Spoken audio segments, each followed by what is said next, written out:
സുഹൃത്തുക്കളെ എല്ലാവർക്കും നമസ്കാരം. രാവിലെ നമ്മൾ ഒരു കോഴിയൊക്കെ വാങ്ങി. അപ്പം അതിൻ്റെ കുറേ വേസ്റ്റ് കിട്ടി. അങ്ങനെയാണെങ്കിൽ നമ്മൾ നമ്മുടെ മഞ്ഞക്കുരു പിടിക്കുന്ന ട്രാപ്പ് ഇവിടെ വെള്ളത്തിലെ കിടപ്പുണ്ട്. തീറ്റയൊന്നും സെറ്റ് ചെയ്തിട്ടുണ്ടായിരുന്നില്ല. അപ്പോൾ നമ്മൾ എടുത്തുകൊണ്ട് വന്ന നമ്മുടെ കോഴിക്കുടൽ നമ്മൾ അതിനകത്ത് സെറ്റ് ചെയ്യാമെന്ന് വിചാരിക്കുന്നത്. എന്നിട്ട് കൊണ്ടിടാം. സെറ്റ് ചെയ്യുന്നൊന്നും ഞാൻ കാണിക്കണില്ല കേട്ടോ. ചില ആൾക്കാർക്ക് അത് ഇറിറ്റേഷൻ ഉണ്ടാക്കുമെന്ന് വിചാരിക്കുന്നുണ്ട്. അപ്പോൾ അത് സെറ്റ് ചെയ്ത് കഴിഞ്ഞിട്ട് ഞാൻ കാണിക്കാം. എന്നിട്ട് നമ്മുടെ അപ്പുറം മടയുണ്ട്. ആ മഴയുടെ അപ്പുറം ചെറിയ ഒഴുക്കുള്ള സ്ഥലമുണ്ട്. അവിടെ ചെറിയ കാടും പടലുമൊക്കെ ഉണ്ട്. അതിൻ്റെ പരിസരത്തുകൊണ്ട് നമുക്ക് മുക്കിയിടാം. ഇവിടെ ഞാൻ മുക്കിയിട്ടിട്ടുണ്ടായിരുന്നു. അതിനകത്ത് തീറ്റയൊന്നും ഉണ്ടായിരുന്നില്ല. ഒരുവിധം പോളയെല്ലാം കളഞ്ഞ് ഒന്ന് പൊക്കിയെടുക്കാം. എന്തോ അതിനകത്ത് ചിടയ്ക്കുന്നുണ്ട്. എന്നാന്നൊരു പിടിയില്ല. തീറ്റയിടാതെ മീൻ കയറ്. ചിലപ്പോഴൊക്കെ ഒളിച്ചിരിക്കാൻ വേണ്ടി കയറാറുണ്ട്. കയറി വരുന്നില്ലല്ലോ. 1-2 കരിമീൻ പൊള്ളത്തി ചെറുതാണ് കേട്ടോ. നമുക്കതിനെ വിടാം. അതിനുള്ള പരിവുള്ളൂ. ഒരെണ്ണം ഒരു ഇടത്തരം പൊള്ളത്തിയാണ്.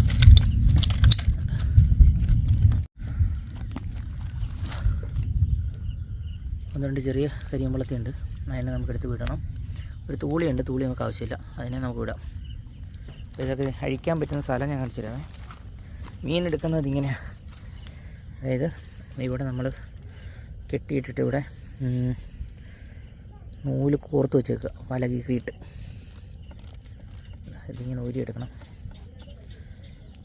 ഇത് എടുത്താലേ നമുക്ക് ഇതിനകത്ത് തീറ്റി സെറ്റ് ചെയ്യാനും പറ്റത്തുള്ളൂ. എന്നിട്ട് ഇത് മീൻ എടുക്കുകയോ അല്ലെങ്കിൽ തീറ്റി സെറ്റ് ചെയ്തതിന് ശേഷമാണെങ്കിൽ തന്നെ ഇത് കണക്ക് തന്നെ നമ്മൾ തിരിച്ച് തയ്ച്ച് വെക്കും. അപ്പോൾ ഇതിൻ്റെ നാക്കി ഞാൻ കാണിച്ചു തരാം. 1.5 ലിറ്ററിൻ്റെ സോഡാ കുപ്പിക്ക് ഇത് ഉണ്ടാക്കിയേക്കണേ. ഇതുണ്ടോ.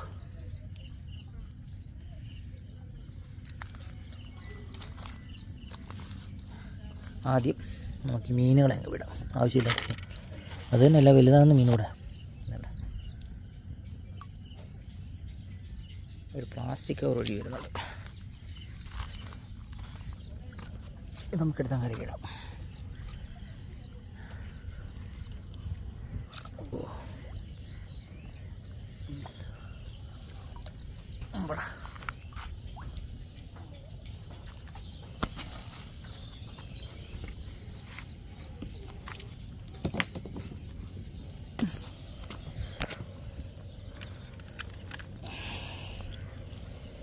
അഞ്ച് കരിമ്പള്ളത്തി കുഞ്ഞ്, 6 കരിമ്പള്ളത്തി കുഞ്ഞ്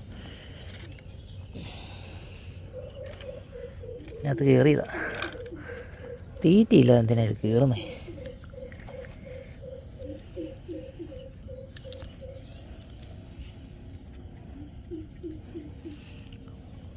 രണ്ടെണ്ണം മുമ്പേ വിട്ട്.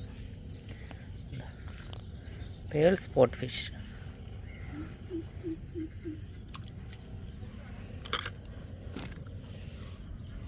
ഇതൊരുവിധം മുഴുത്ത കരിമ്പളത്തിയാണ്. പക്ഷേ ഒരെണ്ണമായിട്ട് നമുക്ക് എന്നെ എടുക്കാൻ ഒന്നും ചെയ്യാൻ പറ്റില്ല. അതുകൊണ്ട് മറ്റുള്ളവരെ നമ്മൾ വിട്ടപ്പം ഇയാളെ വിടുകയില്ല എന്നുള്ള സങ്കടം ഇയാൾക്ക് ഉണ്ടാവും. അപ്പോൾ ഇയാളെ നമുക്കങ്ങ് ഇട്ടേക്കാം. ഒരു തൂളിയുണ്ട്. മഴയായതുകൊണ്ട് തൂളിക്ക് ആവശ്യമില്ല. വെയിലാണെങ്കിൽ നമുക്ക് കൂടുതൽ കിട്ടി നമ്മൾ വെട്ടി വെയിലത്ത് വെച്ച് ഉണങ്ങും. അപ്പോഴത്തെ തീറ്റി സെറ്റ് ചെയ്യട്ടെ. നമ്മൾ ഇതിനകത്ത് തീറ്റയൊക്കെ റെഡിയാക്കി വെച്ചിട്ടുണ്ട്. നടുക്ക് വേറൊരു വലക്കകത്താണ് നമ്മൾ തീറ്റി സെറ്റ് ചെയ്തേക്കുന്നത്. കാരണം എന്ന് വെച്ച് കഴിഞ്ഞാൽ മീൻ കയറിയാൽ പെട്ടെന്ന് തിന്ന് തീർക്കരുത്. എന്നാലേ വേറെ മീനുകൾക്ക് കയറാനുള്ള ഒരു ആവേശം ഉണ്ടാകത്തുള്ളൂ. അതിനാണ് അങ്ങനെ. ഇനി ചെയ്യേണ്ട പരിപാടി എന്ന് വെച്ച് കഴിഞ്ഞാൽ ഈ നൂല് നമ്മൾ തയ്ച്ച് ചേർക്കണം. ഈ ഗ്യാപ്പ് എന്നിട്ട് കെട്ടി വെക്കണം. കഴിവതും ഇതിനകത്ത് മഞ്ഞക്കൂരിയുള്ള സമയത്താണ് മഞ്ഞക്കൂരി മാത്രമേ കയറത്തുള്ളൂ. വേറെ മീനുകൾ കയറാൻ മഞ്ഞക്കൂരി അനുവദിക്കില്ല എന്നാണ് എനിക്ക് തോന്നുന്നത്. പിന്നെ വേറൊരു കാര്യം എന്ന് വെച്ച് കഴിഞ്ഞാൽ ഈ വേസ്റ്റ് ഇതിനകത്ത് കിടക്കുന്നതുകൊണ്ട് തന്നെ നീർനായ അധികം പിടിക്കാനുള്ള സാധ്യതയും കുറവാണ്. മീൻ കിടന്നാൽ പോലും. കാരണം വേസ്റ്റ് മീൻ, ചത്ത മീൻ, ചീഞ്ഞ മീനൊന്നും നീർനായ അടുക്കത്ത് പോലുമില്ല. അപ്പോൾ ഇതൊന്ന് സെറ്റ് ചെയ്തിട്ട് നമുക്ക് കൊണ്ടുവെക്കാവേ. സുഹൃത്തുക്കളത് നല്ല മഴ പെയ്തൊന്ന് തെളിഞ്ഞ കാലാവസ്ഥയാണ്. അപ്പോൾ ഇതാണ് മോട്ടറച്ചനൊക്കെ ഉണ്ടായിരുന്ന മോട്ടർ തറ. ഇനി അദ്ദേഹം ഓഗസ്റ്റ് സെപ്റ്റംബറിലൊക്കെ വരുള്ളൂ. നമ്മുടെ ഇവിടെ 2 കൃഷിയില്ല, ഒറ്റ കൃഷിയേ ഉള്ളൂ. പുഞ്ചകൃഷി മാത്രമേ ഉള്ളൂ. രണ്ടാം കൃഷി ഉണ്ടായിരുന്നെങ്കിൽ വന്നേനെ. രണ്ടാം കൃഷി വരാനുള്ള സാധ്യതയില്ല. കാരണം നമ്മുടെ പാടത്തിന് ചുറ്റും കല്ലുകെട്ടുണ്ടായിരുന്നു. പക്ഷേ അത് കതകില്ലാത്ത വീട് പോലെ ആക്കി വെച്ചിട്ടുണ്ട്. അതായത് 3/4 ഭാഗം കെട്ടി, ബാക്കി കെട്ടിയിട്ടില്ല. അതുകൂടെ കെട്ടിയിരുന്നെങ്കിൽ രണ്ടാം കൃഷി നടന്നേനെ. ഇതിപ്പോൾ ദേഹത്തേക്ക് പായൽ കയറാതിരിക്കാനുള്ള സംഭവം സെറ്റ് ചെയ്യണ്ടോ. അതായത് കോഴിക്കുണ്ടാണ്, കോഴി വെച്ചിട്ടിട്ട്. അപ്പോൾ അതേ പാടത്തേക്ക് പായൽ കയറാതിരിക്കാൻ വലയും മുളയൊക്കെ വെച്ചിട്ട് ഈ ഒഴുക്കത്ത് തടയാണ്. പായൽ കയറി കഴിഞ്ഞാൽ കൃഷി ചെയ്യാൻ ഭയങ്കര പാടായിരിക്കും. ഇനി അത് തെളിച്ചിട്ട് വേണം കൃഷി ചെയ്യാൻ. അപ്പോൾ കുറച്ച് തടയാമെങ്കിൽ അതിനൊരാശ്വാസം കിട്ടും. കയറിയ പോളയൊക്കെ ആണെങ്കിൽ അത് അവിടെ കടന്ന് വലുതാകും. കുറച്ച് അവിടെ മീൻ പോയി ഉണ്ടോ? ഇവിടെ നിന്നൊരു മീൻ ഓടിപ്പോയി. എനിക്കൊന്ന് വരാലാന്ന് തോന്നുന്നു കേട്ടോ. വരാല. വെള്ളം കുറച്ച് ഇളകിയതിൻ്റെ ഊതളിപ്പെന്ന് പറയും അതിന്. മീനൊക്കെ ഇങ്ങനെ ഓടി നടക്കും പുല്ലിനിടവഴിയൊക്കെ അങ്ങനെ. അപ്പോൾ പ്രിയ സുഹൃത്തുക്കളെ, നമുക്കിതുകൊണ്ട് സെറ്റ് ചെയ്യാം കേട്ടോ. ഈ കാടിൻ്റെ പരിസരത്ത് എവിടെയെങ്കിലുമൊക്കെ വെക്കാം. നമ്മുടെ സ്വന്തം സാഹചര്യമാണ് ഈ കൂടെ വരുന്നത്. എവിടെ പോയാലും കാണും കൂടെ. ഇതിനുള്ളത് നല്ല കേട്ടോ. എവിടെയെങ്കിലും വെക്കണം. നമുക്ക് ഇതിൻ്റെ അപ്പുറത്ത് വെക്കാൻ സ്ഥലമുണ്ടോ എന്ന് നോക്കാം. വെള്ളത്തിലോട്ട് എറിഞ്ഞിട്ടാൽ മതി. കാട്ടിനകത്ത് മീനുണ്ടെങ്കിൽ മീൻ വന്ന് കയറിക്കോളും. ഇവിടെ സെറ്റ് ചെയ്യാം. നമ്മളിത് സെറ്റ് ചെയ്യണം കേട്ടോ. ഇതുകൊണ്ട് തന്നെ കുറച്ച് പോളയൊക്കെ നമ്മൾ കയറ്റി മാറ്റിയിട്ടുണ്ട്. പിന്നെ അടിയിലൊക്കെ പോള കിടന്നാൽ ചിലപ്പോൾ മീൻ കിട്ടാനുള്ള സാധ്യത കുറവാണ്. അപ്പോൾ നമ്മൾ ഈ കാടിൻ്റെ പരിസരത്ത് സെറ്റ് ചെയ്തിട്ടുണ്ട്. ഒഴുകി പോകാതിരിക്കാൻ. അങ്ങനെ ഒഴുകി പോകത്തൊന്നുമില്ല. നമ്മൾ പോളയോ വലിയ കടകലെന്ന് ഉദ്ദേശിക്കുന്ന വലിയ ഒഴുകി വരുന്ന പുല്ലുണ്ട്. അതോ എല്ലാം തടഞ്ഞിട്ട് അങ്ങോട്ടും ഇങ്ങോട്ടും മാറിക്കിടന്ന് ഇത് കാണാൻ പറ്റത്തില്ല. അതുകൊണ്ട് നമുക്കത് ഈ പരിസരത്ത് എവിടെയെങ്കിലും ഒന്ന് കെട്ടി വെക്കണം. അപ്പോൾ പ്രിയ സുഹൃത്തുക്കളെ ഇത് പൊക്കുമ്പോൾ കാണാം കേട്ടോ മീൻ കിട്ടുമില്ല എന്നുള്ളത്. മീൻ കിട്ടാനുള്ള സാധ്യത വളരെ കൂടുതലാണ്. മഴ പെയ്യുന്നുണ്ട്, മീനിൻ്റെ സമയമാണ്. കിഴക്കൻ വെള്ളം വരാനുള്ള സാധ്യതയുണ്ട്. ചെറിയ തണുപ്പൊക്കെ വെള്ളത്തിനടിച്ചിട്ടുണ്ട്. അപ്പം പൊക്കുമ്പോൾ കാണാം കേട്ടോ മീൻ കിട്ടുമില്ല എന്നുള്ളത്. പോം നടക്ക്. സുഹൃത്തുക്കളെ, രാവിലെ എണീറ്റ് വരുന്ന വരവാണ്. ഇന്നലെ രാത്രി നല്ല മഴയെന്ന് വെച്ചാൽ നല്ല മഴയായിരുന്നു. ഇപ്പോഴും മഴയ്ക്ക് ഒരു ശമനവും ഇല്ല. മഴയെന്ന് വെച്ചാൽ അസാധ്യ മഴയാണ്. നമ്മുടെ സ്പീഡ് ബോട്ടൊക്കെ മുങ്ങിയോ എന്ന് എനിക്കൊരു സംശയമുണ്ട്. ഇല്ല കേട്ടോ, മുങ്ങിയിട്ടില്ല. കൊച്ചുവെള്ളത്തിലാണെങ്കിൽ നിറച്ച് വെള്ളമായിട്ടുണ്ട്. നമ്മളിന്നലെ വെച്ച കൂട് വെക്കേണ്ടതുണ്ട്. മഴയാണെങ്കിൽ കുറച്ച് കഴിഞ്ഞേ പൊക്കത്തുള്ളൂ. മീൻ കിട്ടുമില്ല എന്നുള്ളതല്ല, പല രാജ്യങ്ങളിലും നല്ല വേനൽ തുടങ്ങിയിട്ടുണ്ട്. അങ്ങനെയാണെങ്കിൽ നല്ലൊരു മഴയും കൂടെ കാണിക്കാമെന്ന് കരുതുന്നുണ്ട്. പാടത്ത് മഴ പെയ്യുന്ന കാണിച്ചു തരാം കേട്ടോ.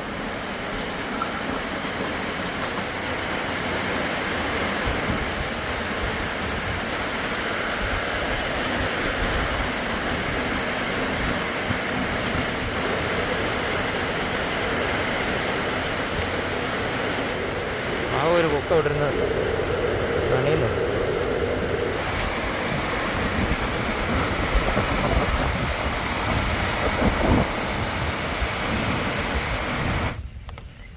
പ്രിയ സുഹൃത്തുക്കളെ, മഴയ്ക്കൊരു ചെറിയ ശമനമായിട്ടുണ്ട്.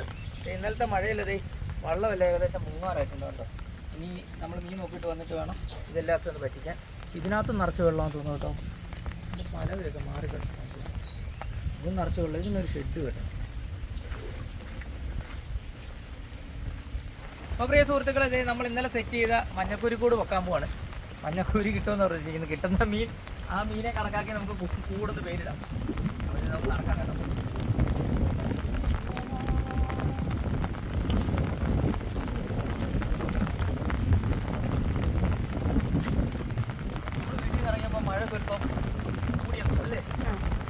മഴയുണ്ട്, കാറ്റുണ്ട്. നമ്മൾ പുറത്തിറങ്ങാൻ നോക്കിയിരിക്കുകയാണ്.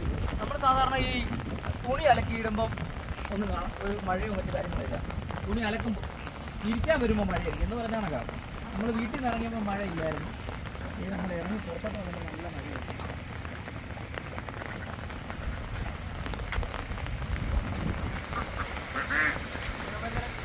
ഞാനെന്തായാലും കാണിച്ചായിരുന്നു ഇവരെന്താ ചെയ്യാൻ പോകുന്നത്.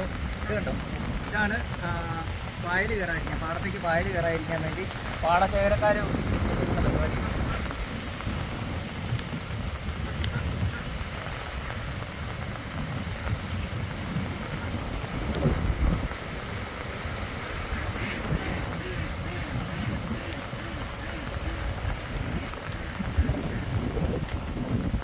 നമ്മുടെ കപ്പയൊക്കെ പോയല്ലോ,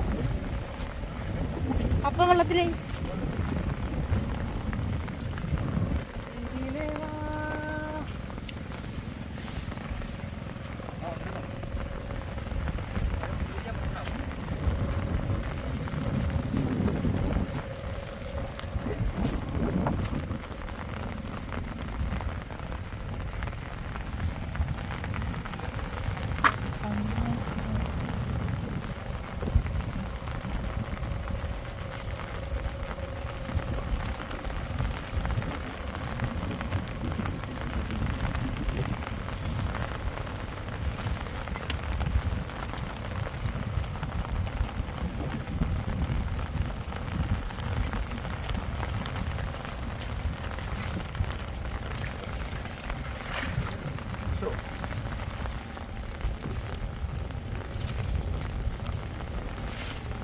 പ്രിയ സുഹൃത്തുക്കളെ, പട്ടം ചീറ്റിയ ലക്ഷണമാണുള്ളത്. എന്താ ഇതിനകത്ത് ഒരു ചെറിയ മഞ്ഞക്കുരി കുഞ്ഞ് കിടപ്പുണ്ട്, ഒരു 4-5 ചെമ്മീൻ കിടപ്പുണ്ട്. അല്ല, ഈ കൂട്ടിൽ തീറ്റിയിട്ട് കഴിഞ്ഞാൽ മിക്കവാറും മീൻ കിട്ടുന്നത് 2 ദിവസത്തിന് ശേഷമായിരിക്കും. കാരണം ഈ വേസ്റ്റ് ഒന്ന് പദമാകാതെ കുട മറിഞ്ഞില്ല. കുട ഓ ശ്രദ്ധിച്ചില്ല, നമ്മുടെ മീനിൻ്റെ ശ്രദ്ധയിൽ മറ്റൊന്നും ശ്രദ്ധിക്കാൻ പറ്റൂല. അപ്പോൾ പ്രിയ സുഹൃത്തുക്കളെ, ഇത് നമ്മൾ തിരിച്ചിവിടെ തന്നെ ഇടുകയാണ്. കാലാവസ്ഥയും പ്രകൃതിയും ഒക്കെ നമ്മളെ തുണയ്ക്കുന്ന ഒരു സമയം വരും. അപ്പോൾ പ്രിയ സുഹൃത്തുക്കളെ, നമ്മൾ വീഡിയോ നമ്മൾ പോസ്റ്റ് ചെയ്യും. കാരണം നമ്മളുടെ സാഹചര്യം ഇപ്പോൾ ഇതാണ്, നല്ല മഴയാണ്.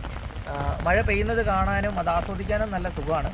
പക്ഷേ ആദ്യമൊക്കെ, അതായത് എന്ത് തന്നെ ആയാലും ആദ്യത്തെ ആ 1-2 ദിവസങ്ങളൊക്കെ നല്ല മനോഹരമായി ആസ്വദിക്കാൻ പറ്റും. പിന്നീട് നമ്മുടെ പരിസരങ്ങൾ, നമ്മുടെ പാടത്തിൻ്റെ വരമ്പുകൾ ചെളിയൊക്കെ ആകുന്ന സമയത്തൊക്കെ നമുക്ക് അതിലൂടെ നടക്കാനും മറ്റു കാര്യങ്ങളുമൊക്കെ ബുദ്ധിമുട്ടായിട്ട് വരും. അങ്ങനെയാണെങ്കിൽ വെള്ളം പൊങ്ങുന്ന അവസരത്തിലൊക്കെ ഒരു 2 മാസത്തേക്ക് നമ്മളെ സംബന്ധിച്ച് വലിയ ബുദ്ധിമുട്ടൊന്നും പറയാൻ പറ്റത്തില്ല. കാരണം നമ്മൾ ദിനചര്യയിൽ വന്നു പോകുന്ന കാര്യങ്ങളാണ്. അതായത് ന്യൂ ഇയർ, ഓണം, ക്രിസ്മസ് എന്നുപോലെ വിശേഷ ദിവസങ്ങൾ പോലെ തന്നെയാണ് കുട്ടനാട്ടുകാർക്ക് വെള്ളപ്പൊക്കവും. അപ്പോൾ പ്രിയ സുഹൃത്തുക്കളെ, നമ്മൾ വീഡിയോയുടെ അവസാനിപ്പിക്കുകയാണ്. വീഡിയോ ഇഷ്ടപ്പെട്ടാൽ ലൈക്ക് ചെയ്യുക, സുഹൃത്തുക്കൾക്ക് വേണ്ടി ഷെയർ ചെയ്ത് കൊടുക്കുക. ഞങ്ങളുടെ ചാനൽ ആദ്യമായിട്ടാണ് സബ്സ്ക്രൈബ് ചെയ്യുക, തൊട്ടിട്ട് ബെല്ലൈക്കൺ എനേബിൾ ചെയ്താൽ ഞങ്ങളുടെ പുതിയ വീഡിയോ നോട്ടിഫിക്കേഷൻ ലഭിക്കുന്നതായിരിക്കും. ഫേസ്ബുക്ക് പേജിലാണ് നിങ്ങൾ വീഡിയോ കാണുന്നതെങ്കിൽ ദയവ് ഇത് ഫോളോ ചെയ്ത് കാണുന്നത് കരുതിയാണ്. വേറെ കാര്യം, നിങ്ങൾക്കും എനിക്കും മീൻ കിട്ടാത്തതിൽ നിരാശയുണ്ടെന്ന് എനിക്ക് മനസ്സിലാകുന്നത്. വരും ദിവസങ്ങളിൽ മഴ ഇത് തുടരുവാണെങ്കിൽ, മല കലങ്ങി വെള്ളം വരുവാണെങ്കിൽ നമുക്ക് മീൻ കിട്ടുന്നതായിരിക്കും. അപ്പം അടുത്ത വീഡിയോ കാണുന്നവരെ നന്ദി, നമസ്കാരം.